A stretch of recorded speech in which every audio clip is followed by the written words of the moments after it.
Morning guys, okay, well it's early in the morning and we're going to be doing a painting tutorial on Imperial FIst, but not just any Imperial FIst, we're going to be doing Pre-Heresy Imperial FIst. So I'm going to take a quick look at the one that we've seen earlier.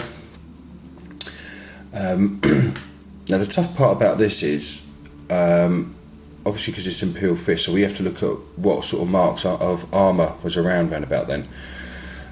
What style of armour, sorry, was about, and which mark it was, and also we have to look at the paint jobs as well. You know, what are the colour schemes on this? So we've gone for the bright yellow of the Imperial FIst because that's the colour that they are, and the only difference is the helmets, from which I can see online, which is red and white.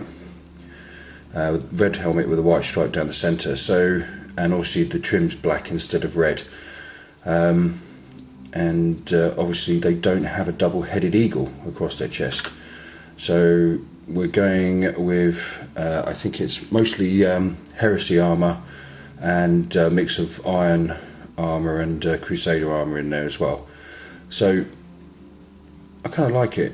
I think this is going to be an interesting one to do. Now the reason why I chose Imperial FIst, because one, obviously I'm a huge Black Templar fan, but I think also because yellow's a really hard colour to work with. It's very much like white, two very hard colours to work with. So I've chosen yellow. Obviously I could have gone Blood Angels, which would be red. White Scars would have been really hard to do, but someone else is doing White Scars. And you may have seen on Black Sun Studios' last video, he's doing Death Guard, which is, you know, white and green. So, you know, two very sort of contrasting colours, playing around with those. White, again, like I said, very difficult to work with, but can be done. So I've gone for yellow because I think it's a nice scary colour to work with. And I've used the beautiful, as we said earlier, Army Painter colour primer. Nice, I mean, it's done such wonders.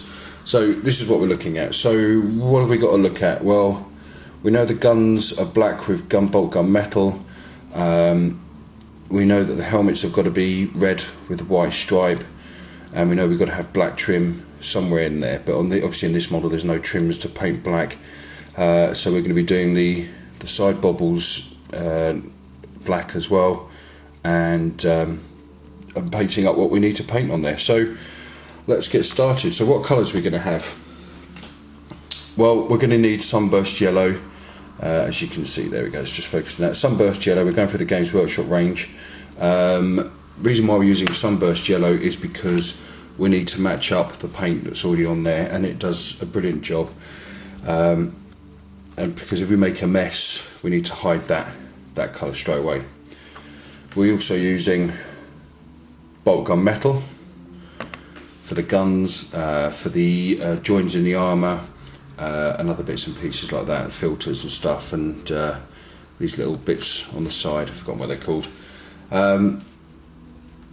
Skull White, we're using Skull White because we want to be able to do the white stripe, and also we're going to be mixing Sunburst Yellow and White in order to create the layers of chip paint, which I'm going to show you how to do. Chaos Black is a needed. That's going to be for our painting the guns and other little bits and pieces like the nodules on the side of the armour. And of course, not to forget, good old fashioned blood red. And I've had this for about a year. And every now and then I just add a little bit of water to it just to sort of thin it out. And I shake it furiously and then leave it upside down for a month. And that seems to work pretty well. And we're also going to use, if I can get that to focus, Batter Black. Now, this is no ordinary Batter Black because I like to do a 50% Devil in Mud, 50% black Batter Black wash. So, that's what we've got, and that's what we're going to work with. Okay guys, so let's get started, and I'll see you in a second.